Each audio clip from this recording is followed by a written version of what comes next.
Zina itu hutang. Makanya para hukama, orang-orang ahli hikmah itu mengatakan apa? Az-zina dainun wa qadauhu fi ahlihi. Makanya sampai para ulama mengatakan zina itu hutang dan kamu akan membayarnya nanti melalui anak keturunanmu. Kalau kita sampai mengajak orang berzina kemudian tidak bertaubat, maka di antara anak-anak keturunan kita ada yang nanti dizinai oleh orang lain sebagaimana dulu kita mengajak orang berzina. Makanya sampai para ulama mengatakan az-zina dainun, zina itu hutang kecuali ditebus dengan taubatan nasuha. Makanya disitulah kita paham pemuda robbani, mereka yang siap menjaga dirinya dari perkara-perkara yang dilarang oleh Allah, dan perkara-perkara yang paling besar menjadi larangan dari setiap para pemuda dan pemudi itu apa? Dari perkara zina. Makanya menyegerakan pernikahan bagi yang sudah mampu, maka itu merupakan kemuliaan yang sangat besar karena menutup rapat pintu zina. Maaf ya, gagalnya pemuda yang menikah ketika akhirnya dia bercerai itu jauh lebih baik daripada kemudian dia berzina kemudian dia menikah walaupun tidak bercerai tetapi selama dia tidak bertobat. Pahami ya? Paham nggak? Paham ya?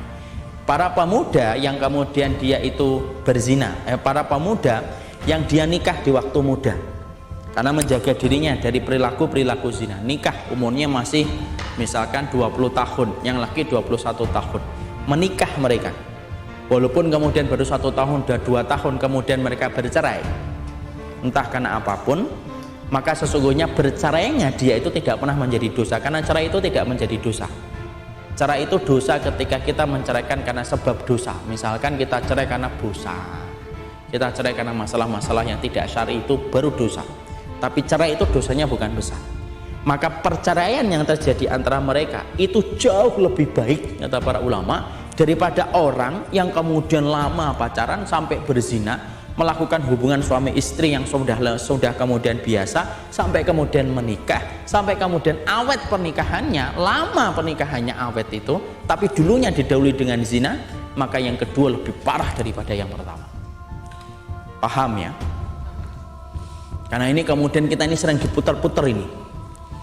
Apalagi kalian hari ini mendapati tentang satu fenomena, ada seorang hafid muda yang menikah kemudian terjadi masalah. Apa komentar-komentar orang yang ingin membenci tentang konsep syariat itu?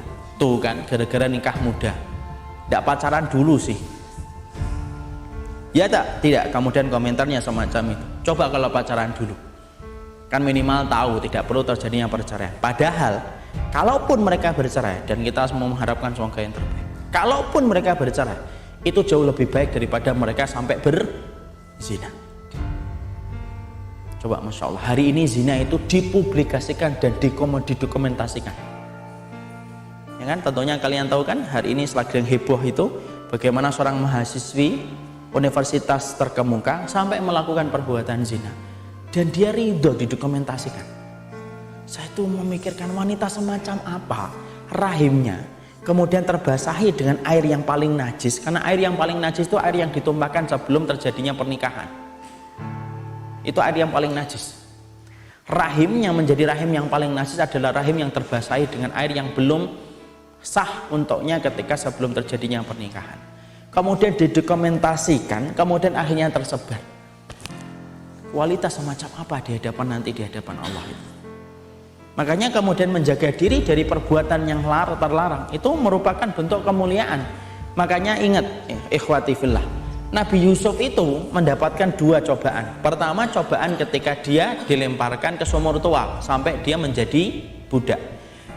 Cobaan Nabi Yusuf yang kedua itu apa? Cobaan Nabi Yusuf yang kedua itu adalah ketika Nabi Yusuf digoda oleh istrinya sang raja. 2 kali cobaan atau tidak? 2 kali cobaan. Yaitu sabarnya beliau ketika dibuang di sumur tua dan sabarnya beliau ketika digoda oleh istri sang raja. Tapi jujur, kalau saya tanya, kalau disebutkan Nabi Yusuf, yang pertama kali yang terpikirkan kita adalah Nabi Yusuf yang dibuang di sumur tua ataukah Nabi Yusuf yang mampu menampik dari perbuatan zina? Yang mampu menampik dari perbuatan zina. Makanya sampai Syekhul Islam Ibnu Taimiyah itu berkata apa? Seorang ulama besar itu sampai beliau itu berkata, sesungguhnya pujian Allah kepada Nabi Yusuf ketika Nabi Yusuf mampu untuk menampik dari perbuatan zina itu sangat dicintai oleh Allah daripada sabarnya Nabi Yusuf ketika dibuang di sumur tua. Kenapa?